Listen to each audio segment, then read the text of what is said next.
Everyone. I don't know about you, but I've been seeing a lot of these little guys running around in the yard lately, and it just made me think about how cute they are and that I would love to draw some.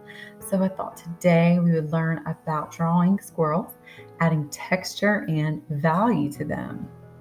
Today, with texture, remember it's how something feels or looks like it feels. We're going to be focusing a little bit more on something called implied texture. There are two types of texture: actual, the way it really does feel when you touch it. Implied means you're drawing how it looks like it feels. And today we're going to be drawing the lines of texture on his fluffy fur. We're also going to be using colors. We're not going to be mixing colors like with paint. We're going to be coloring textured lines with light and dark shades of browns and oranges beside each other. So here we go. You're going to start by drawing a circle, and then you're going to draw a circle larger than that diagonally from it, going towards the bottom. Connect the middle of the circle to the other middle of the circle on the left side. Do the same thing from the bottom middle to the side middle, and then curve it ever so slightly for the belly. Upside down U, backward C, and then a forward C for the tail. Nice and fluffy. Then we're going to do a backward C curve and then a C curve. Then do one more at the top of that circle, backward C, and down for the ears. Okay, I think I want to make the belly just a little bit bigger so it doesn't look like he's not getting enough acorns in his diet. Then I'm going to do a backward C shape or an upside down curve, and then I'm going to do another little smile curve. Okay, color in the tip of that with the pencil for the nose, and then draw some whiskers. Those are just sad mouth curves. Then another sad mouth curve, happy mouth curve, and draw a circle to fill in for the eye. Then we're going to draw just a rectangle with a line down the middle for the teeth. Lightly erase the line for the back and the top circle on the bottom so that you can still see it to do some value shading with it, but you also don't see it as strong as the other lines. Then we're going to do two horizontal lines with a sad mouth curve on top and then three little claws on the tips of the feet. I'm going to go over those lines just a little bit because I kind of lost sight of them. Now I'll do an oval with a U under it for the acorn. And then we're going to do a little rectangle on top. And then we want to draw his arms going to it. So a little curved line up to the acorn and back. Erase that line in the middle so it looks like it's overlapping the body. Three little claws at the top. Then another horizontal and backward C, forward C with three little lines on it to look like his arm is wrapping around the acorn and he's about to have a snack. Okay, now we're going to get out our colors. Oops, I forgot to draw the tree branch that he's standing on. So just do a horizontal line going behind him, showing him overlapping it. And then you can add the branches and leaves if you want. You don't have to add that additional branch. You can just do two horizontal lines above his feet and below his feet. Look like he's standing on it. And then do a vertical line showing up the top of his tail and the bottom of his tail. Now to add color.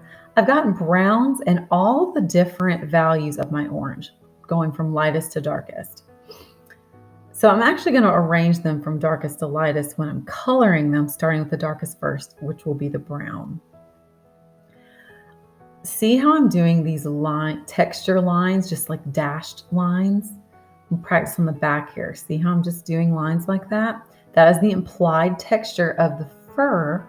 So that's what you're going to do to color in the whole thing. I'm never going to color like we traditionally do with crayons or coloring books or coloring sheets. You're going to notice that I focus on certain areas to make them darker than others.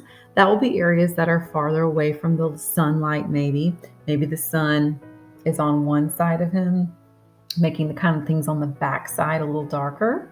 That's how you put value in, always looking at your light source. So things closest to the light are darker and farther from the light. Oh, I'm so sorry. Closest to the light are lighter and farther from the light are darker. So I'm going to go ahead and add everything that I want to be dark in first.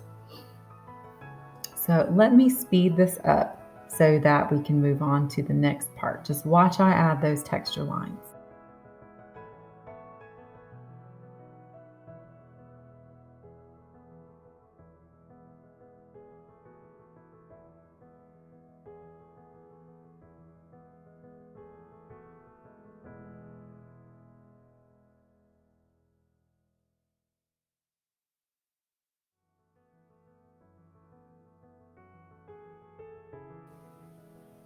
Okay, now that I've added all of the brown texture lines, I'm going to go in and get my darkest orange. Oops. And I'm going to do those same texture lines going over some of the brown to get a light and dark value.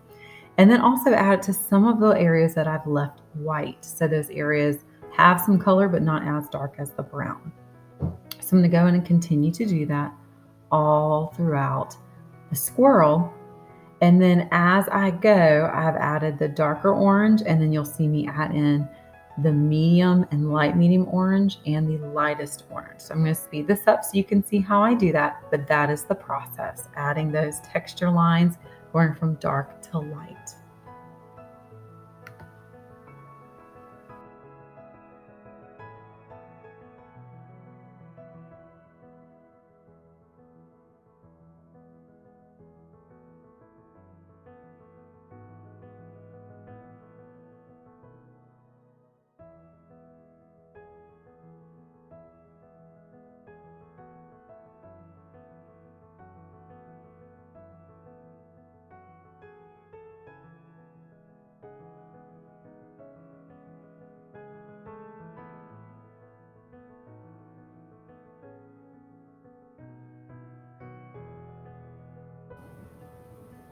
The last step that I want to do is take the black and highlight the important parts of the squirrel, coloring the nose in, outlining the whiskers. Really take your time so that you outline it nice and neat. You're going to color in the eye, outline the teeth. Then you're going to color in the eye and around the eye. Then what we want to do is go in and add some extra lines of texture on top of our darkest areas of brown, now with the black crayon to really add that darker shading and that darker value against the dark brown. So this just really makes it pop. So I'm going to go in and just add those texture lines in those darkest spots.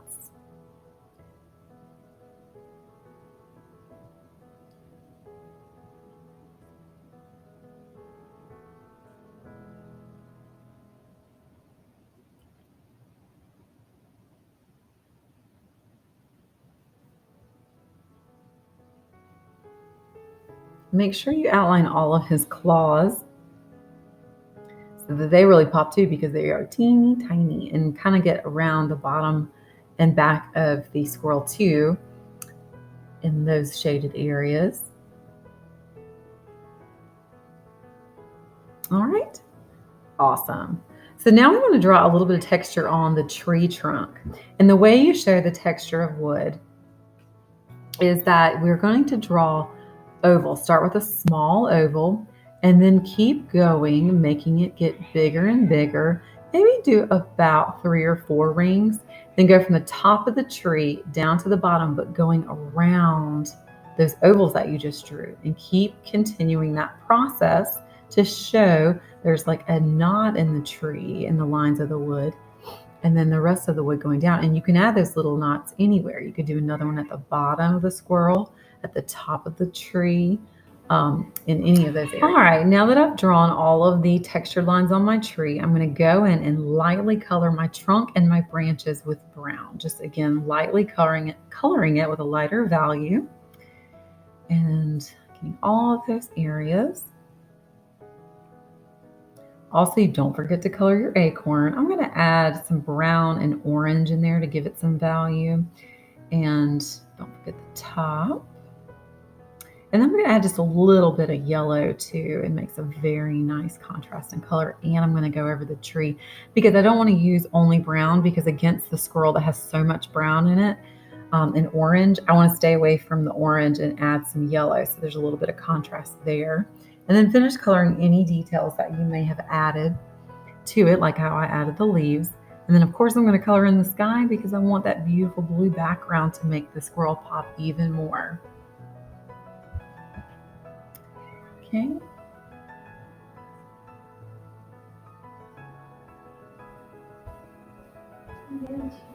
All right, guys. Well, I hope you enjoyed drawing your squirrel today. Don't forget to post some examples if you got them finished on our Facebook. Take care.